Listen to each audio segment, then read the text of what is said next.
Hello and welcome back to another episode of Kadri Talks Football. And I am Kadri and I'm here to talk football. Um no Premier League football this last weekend. International breaks. We hate international breaks, but what can we do? Let's just talk more football. Let's engage in more interesting stuff.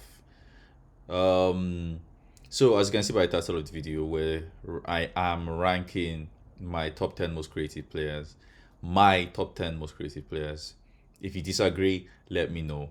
Um, so I am going to discuss, I'm going to try and define what I see as creativeness and try and give an in depth analysis on the people I think are creative.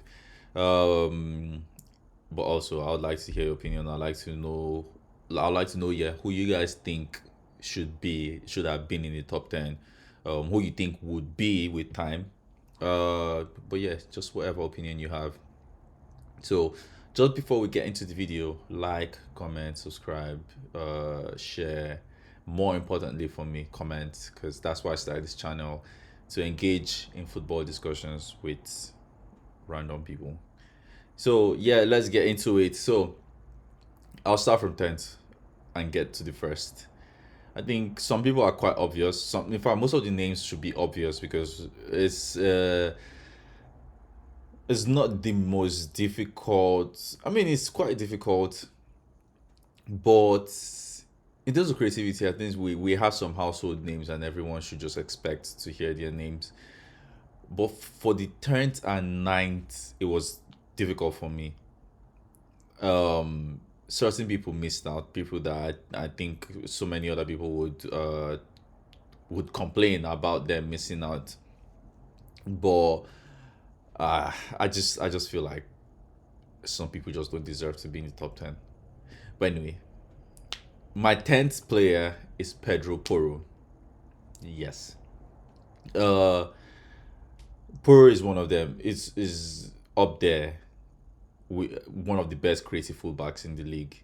And he's not just limited to crossing the ball, running on the wing and whipping crosses. Now he can give you any sort of pass you want. The types of passes that we hail other fullbacks for, like Trent, I've seen Poro do that a lot. I know he can also invert into midfield and give you options from midfield, from like the center of the pitch. Um, to me, which is harder. I feel like it is harder to pass in the middle of the pitch than it is to pass from an angle. When I play football, I usually pass from an angle because it's the easiest. Passing, I can pass from anywhere on the pitch, just putting it out there. But I know personally that when I'm at an angle, it's easier to pick a spot, it's easier to pick out my player. I don't know how to explain the physics behind it, to be honest, but it is easier. So that's why certain fullbacks, they get a lot of assists sometimes, but when it comes to like creativity, I feel like Poro is just up there. He can give you everything. I won't say he can control the a tempo, but he can give you passes in midfield that will help you progress the ball and also give you that final ball at the end. And last season he got like lots of assists to show for it, and I feel like he's only going to get better. And I think Poro's name is going to be up there with time to come if Spurs decide to do something, or if he decides to leave. Madrid are shopping for your fullback now, so your right back isn't safe. No one's right back is safe except Chelsea's. Theirs is in the hospital. Um, so that is my 10th most creative player. Yes.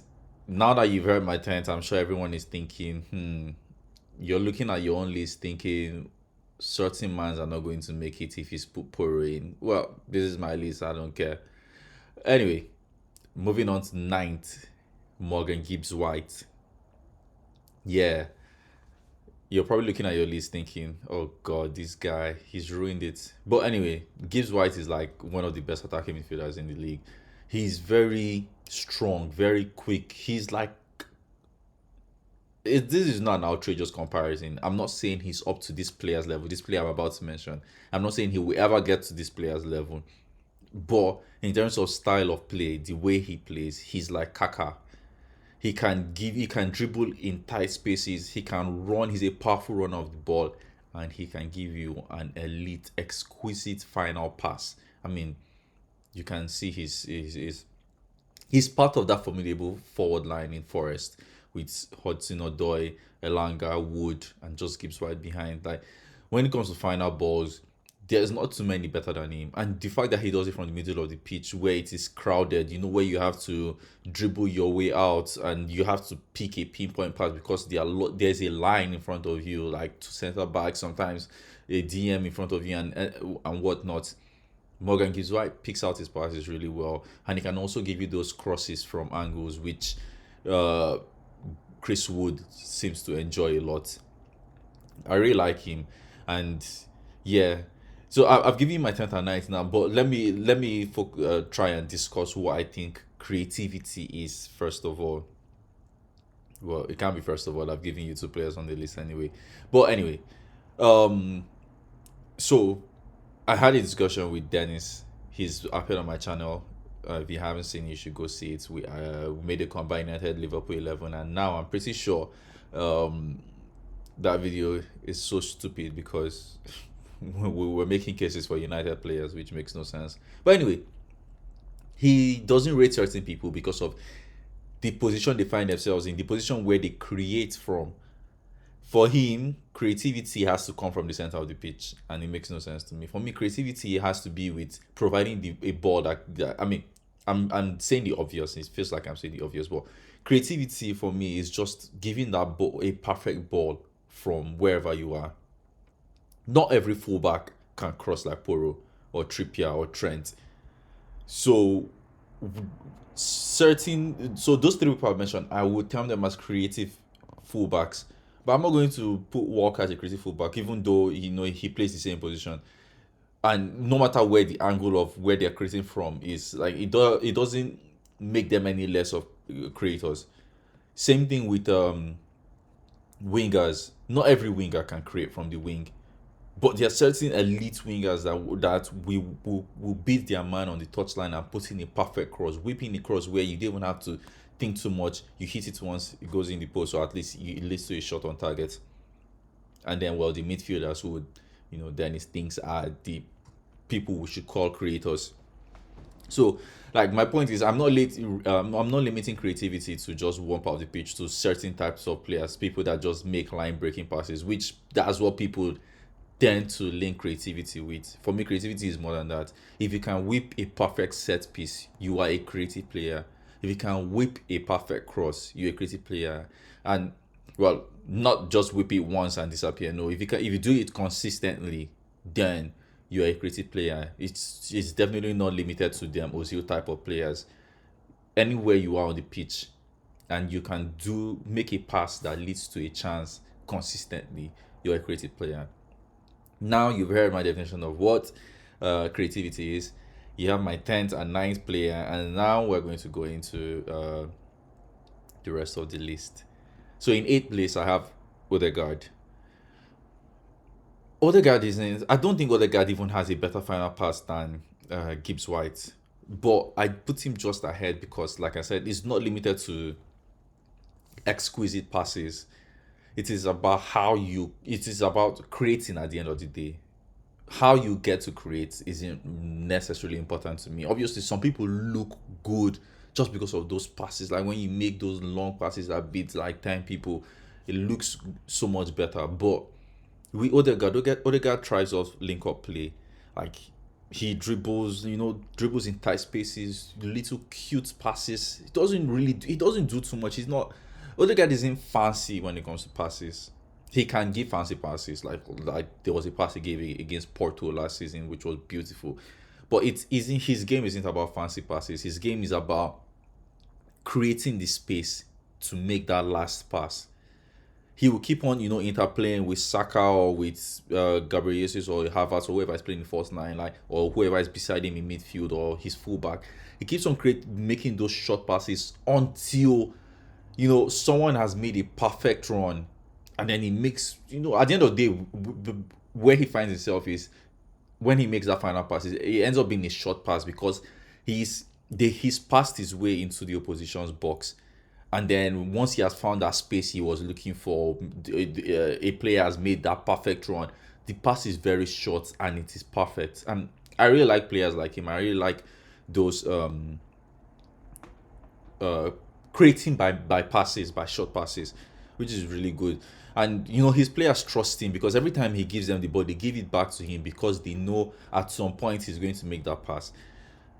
It doesn't really come off a lot because at the end of the day, well, let me not say it doesn't come off a lot. It comes off now because he's definitely working for us now. But at the end of the day, most of the applause gets to Saka because when Saka makes that run, Saka doesn't necessarily shoot.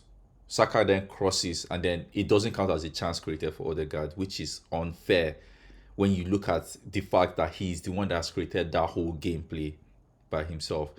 So I still count that as creativity. And he still gets a lot of assists anyway. He got 10 last season. He got a lot this season before. So he's still very much a creative player. He doesn't give you the fancy, exquisite passes, but he's very much a creative player. And he makes it to 8 on my list. And then his partner makes it to 7th, Saka. I feel like Saka in years to come, Saka will move up my list. Maybe because other people have retired or something, or no. But Saka is really good. Like I said, he makes these passes with Ødegaard. Okay, so that's one part of his game I'm going to talk first on. He makes these exquisite passes or these short passes with cute passes with Ødegaard. They keep on passing around themselves. They make a triangle until they get to the opposition box, and then one person makes a run. Most times it is Saka that makes the run, and then Ødegaard gives him the ball. And half the time Saka shoots, the other half he crosses in, he squares the ball in, and he gets an assist. So he creates a chance from that lots of times. And to me, that is creativity. First of all, being able to interplay the 1-2s, form a triangle. Secondly, being able to pass the ball on the run in tight, because in those spaces it's usually crowded. Defenders are trying to protect their lines and everything, and he has to run and he has to hit the ball quickly. Sometimes he stops the ball, he dribbles someone, looks up, picks a pass. Either way, is creativity. And also his set pieces are perfection. Like, people are hailing Arsenal for set pieces. Like, everyone, almost, I would say, I'd like to believe that every team has a set piece coach. But Arsenal set piece coach is getting a lot of plaudits, rightfully so. He's come up with a lot of good set piece routines. But to be able to pull it off, you need to have the players to pull it off. Saka beats every man he needs to beat. He puts the ball where the ball needs to be, and then he leaves it up to the Salibas and the Gabriels to do what they need to do. If it was that easy, if people like to insult him, or let me not say insult, but try to downplay his assists because they are set pieces. To me, set pieces assists are arguably the hardest to get. I mean, the only thing you can say is if you get lots of set pieces in a game, you're more likely to get an assist, and that is true, yes. But it is not easy to do that same thing over and over again. Teams are scared when Arsenal get a set piece. And it's crazy. It's almost like they've gotten a penalty. And for you to put that type of fear in teams is because you are perfect, at least near perfect at what you're doing. And Saka does that so well. There are no line breaking passes yet in this game. I think where he's at Salah's level when he was at Roma and his first season at Liverpool, where they were in line breaking passes, but playing like a winger, running, cutting in, crossing. And yeah, Saka does those far posts. This cross that people are trying to claim that is Yamal's thing. Salah, Saka, they've been doing it from time. I mean, Yamal maybe does it more from a central area, but Salah and Saka do it more from an angle. But yeah, those crosses too are very nice. At the back post, you see Martinelli running in. Even Havertz tends to get to the ball most of the time, or Trossard, and those are nice crosses. That to me is creativity. To be able to do that at a consistent level, that is creativity. But anyway, Saka makes it into 7th, and at 6th we have Maddison. Maddison is very creative. I think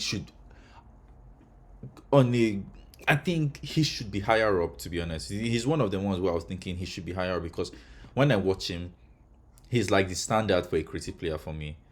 He's like Bruno Fernandes, but that can actually play football. Okay, maybe not. Let me not say it like that because it sounds like I'm disrespecting Bruno.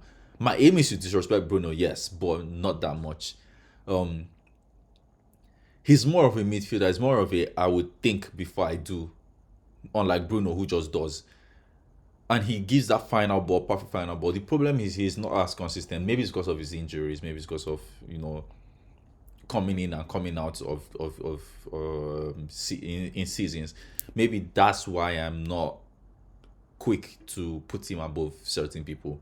But when it comes to that final ball, he's just good from the central. He's basically the same things I said for Morgan Gibbs White is Madison, but Madison can control the tempo even better. Madison can drop deep, can pick up the ball, can give you that long, beautiful, exquisite pass from the middle of the pitch. He will put the ball on your head. He will put the ball on your feet. He will put the ball on your chest. He will make you run into the ball, tapping. Like, he's very good, very, very good creative player. He has his flaws, he's not the best presser, he's not the most hardworking player, and but when it comes to creativity, to me, he's up there, top six in the league, definitely.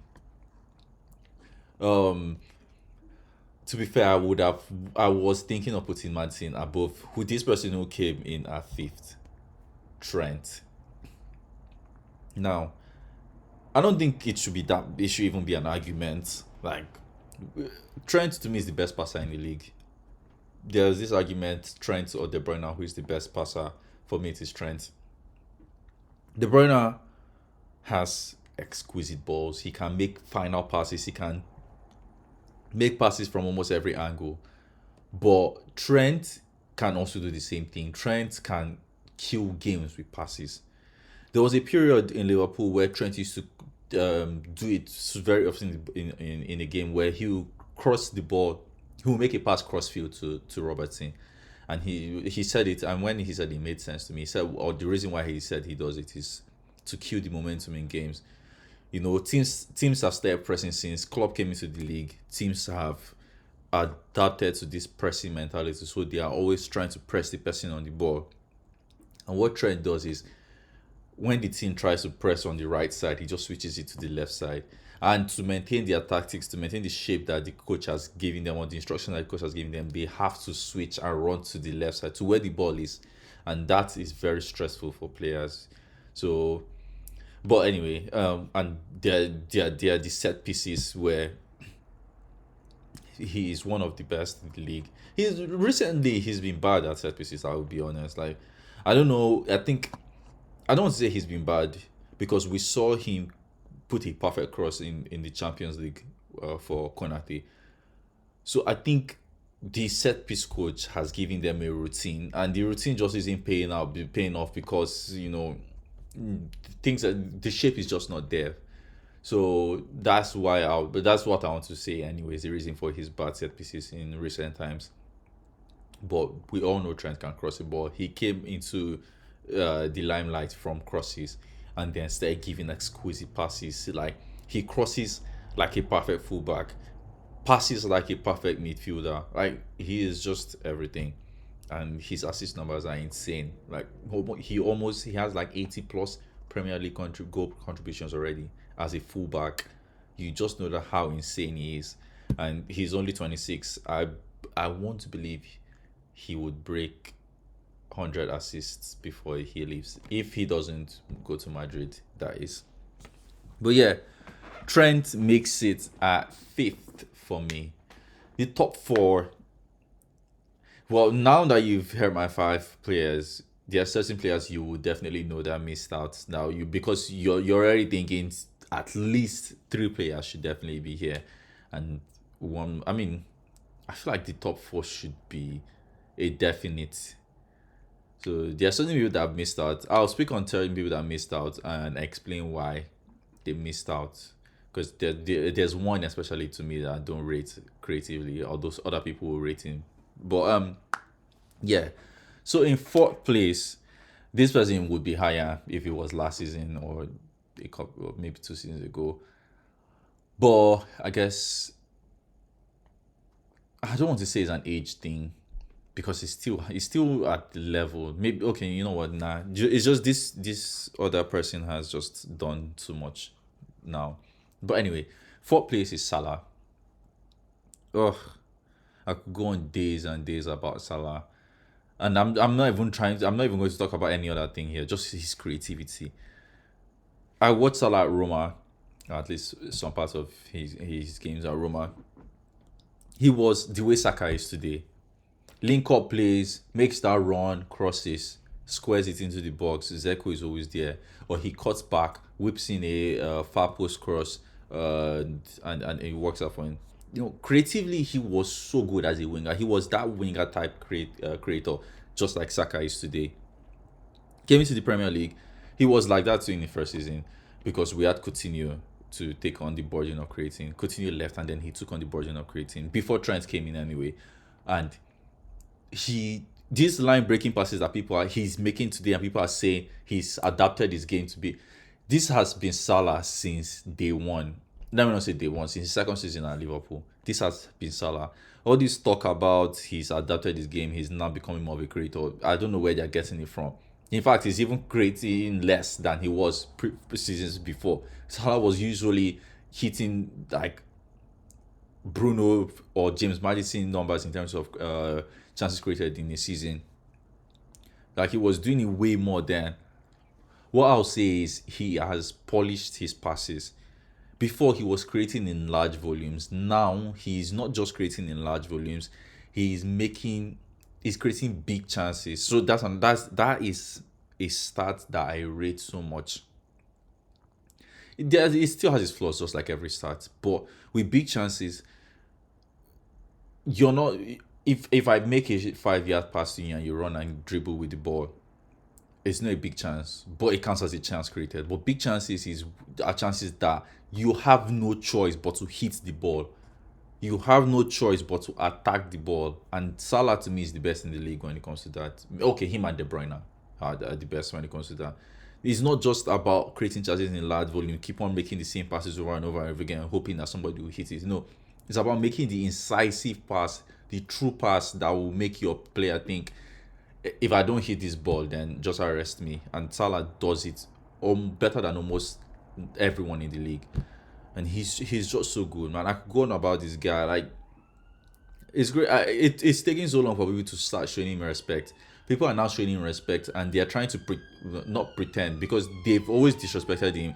They can't believe that this is how he has always been. So they're trying to say, well, he's just changed this game. Now, Salah hasn't changed this game. This has been Salah from day one. But anyway, I'm glad people are starting to notice it anyway. I don't even care about anyone's opinions on Salah. Like, he's one of them guys that will forever be disrespected.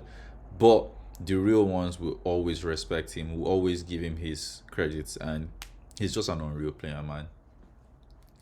And to my top three, third place is Palmer. Like, Palmer's just coming and he's stealing everyone's crown. Like, I don't even know where to start from.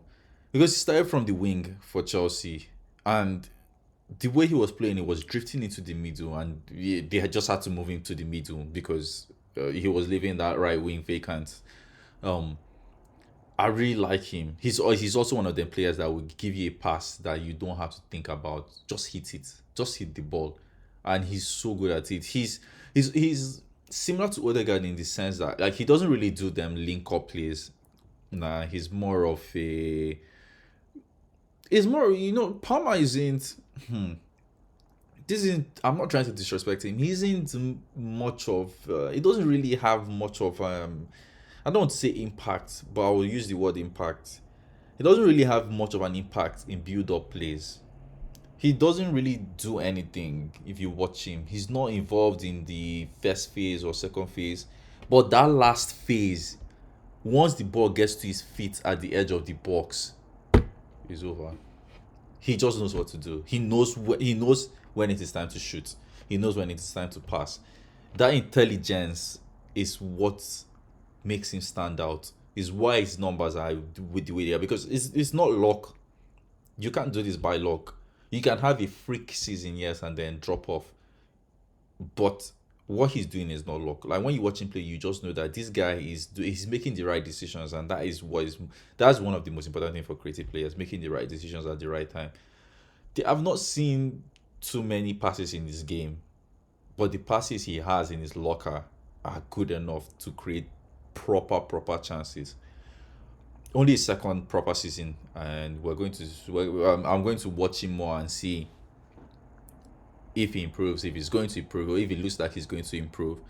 But for now, he's made it in the top three just because how what he does.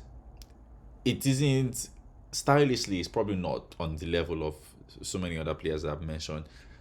But what he does it efficiently and consistently, and that is good enough for me to put him in my top three. And the second most creative player in the league is Haaland. I'm joking. uh, is Bruno Fernandes. Bruno Fernandes. Bruno is not the quickest. He's not the smartest. He's not good at football. Yeah, that's it. No. Like, yeah, all of that. He's not this, he's not that. But the one thing we can't take away from Bruno is final passes. Like, he can mess up everything in you. He can score 10 own goals. But one thing you cannot take away from him is his creativeness. He is one of the best final passes of the ball. Like, final passers.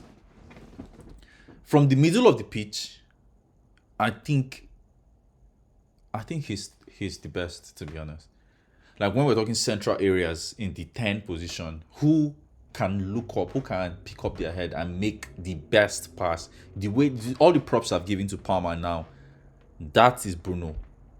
Like, as in all the props I've given to Palmer now, it is Bruno. How do I phrase this? Bruno is Palmer. The way I define Palmer, Bruno is Palmer on an even higher level. And his passes are not just simple. That's what makes it unique again. With Palmer, he makes the right decisions. He does them efficiently and consistently. With Bruno, he does them efficiently, consistently, and he makes them look good. Sometimes it's a back heel, sometimes it's a no look up through pass. Like, he's doing them so good. Okay, efficiently, maybe not, because Bruno is one of them large volumes. He keeps on doing the same thing over and over again, keeps on hitting the ball and hoping that one will work out. And it's bad for his team, and that is one of the reasons why I don't like him. But when it pays off, oh my god, and he's paid off a lot. Look at his numbers, for fuck's sake. He is so good at it. And to me, top one when it comes from central areas for creating chances. But the reason why I won't put him as number one is because the person I have as number one just does it from different areas of the pitch, which to me is what makes a creative player.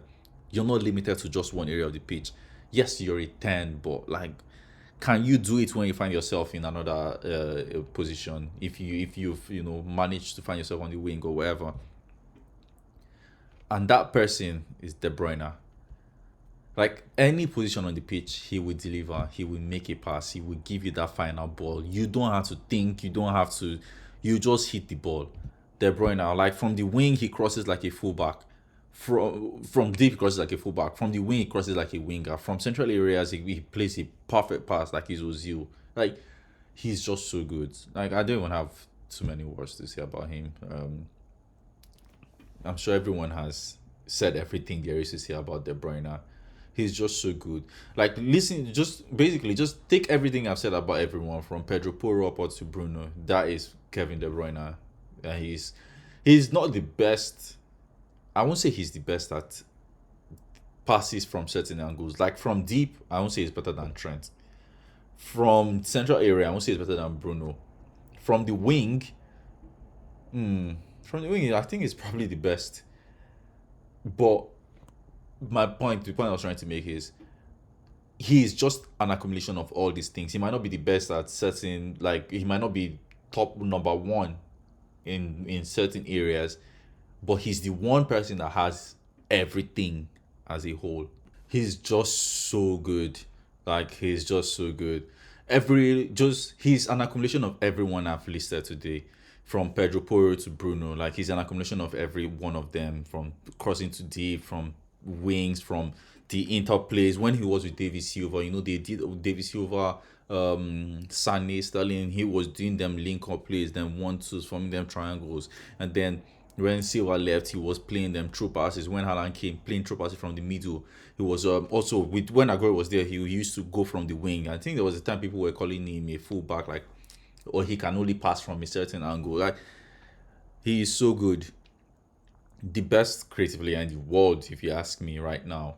But yeah, like the people that will say Bruno is better than him at it, and only because Bruno makes his passes look fancy when they come off. But De Bruyne is very efficient, very consistent. To me, the best. But yeah, guys, those are my top 10 most creative players. There are people that missed out, people that. So I asked my friends to send me a list. Those idiots did not send me any list, but one person did. He sent me his list, and he had Foden and Bernardo Silva in his list. Bernardo Silva,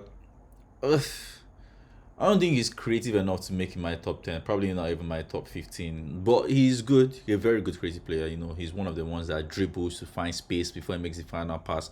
But Silva dilly-dallies a lot. He won't make that final pass because he will choose to dribble again. He's that type of player, and he just doesn't make it. Foden is not a creative player. Probably not doesn't make my top 15 either. He's not a creative player. He's very cute, very tidy in tight spaces on the half turns. One of the best, top three. If I was to pass someone the ball in a tight space in the Premier League, like so that you can turn and get out and do something with it, I trust Foden. But to make that final pass, I just don't see it from him, man. He's not that guy. The other people that I probably can't think of right now that would have missed out. Trippier is there, but I don't know. Trippier has fallen off.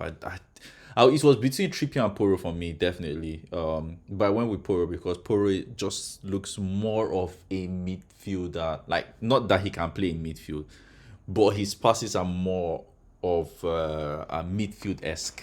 Unlike Trippier, who just crosses a lot. And his crosses are very good to me. One of the best in the league. Can't really think of anyone else that I think could make a case for top 10. McNeil, I like McNeil from Everton too. He's not one of them exquisite passers, but he has a good set piece on him. He has a good cross on him, and he can also make line breaking passes when he needs to. James Ward-Prowse set pieces. Oof. Yeah, I mean, there are certain people that missed out. Would like to hear you guys' opinions on who you think should have made my top 10. But I like my top 10 anyway. Yeah, that's the end of the video. I am going to creatively get out of this video. So like, comment, subscribe, share, do all of the nice things, and see you in the next video. Peace.